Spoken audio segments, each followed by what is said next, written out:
അങ്കമാലിയിലെ സ്വകാര്യ ബസ് സമരം രണ്ടാം ദിവസത്തേക്ക് കടന്നിരിക്കുകയാണ്. വലിയ ബുദ്ധിമുട്ടാണ് ഇത് ഇവിടുത്തെ സാധാരണക്കാരായ ആളുകൾക്ക് സൃഷ്ടിക്കുന്നത്. അങ്കമാലി പോലെയുള്ള ഒരു പ്രദേശത്ത് നിന്ന് ഉൾ സ്ഥലങ്ങളിലേക്ക് ഒരുപാട് ആളുകൾ യാത്ര ചെയ്യുന്ന ഒരു സ്ഥലം കൂടിയാണ്. അവിടെയെല്ലാം ഈ സ്വകാര്യ ബസ്സുകളെയാണ് കൂടുതലായി ആശ്രയിക്കുന്നത്. ഇന്നലെ മുതലാണ് ഈ ഇത്തരത്തിലൊരു സമരം ആരംഭിച്ചത്.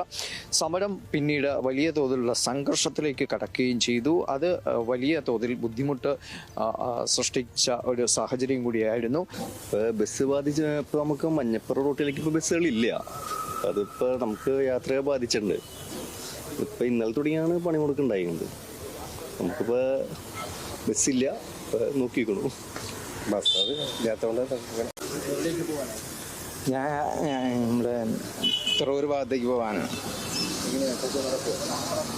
നോക്കി നിൽക്കുക. അല്ലാണ്ട് ഇത് ചെയ്യും. കാരണം വെച്ചാൽ തുറവൂർ, പാറക്കടവ്, വട്ടപ്പറമ്പ് ഭാഗങ്ങളിലേക്കൊക്കെ ഈ പ്രൈവറ്റ് ബസ്സിന് ആശ്രയിച്ചാണ് എല്ലാവരും നിലനിൽക്കുന്നത്.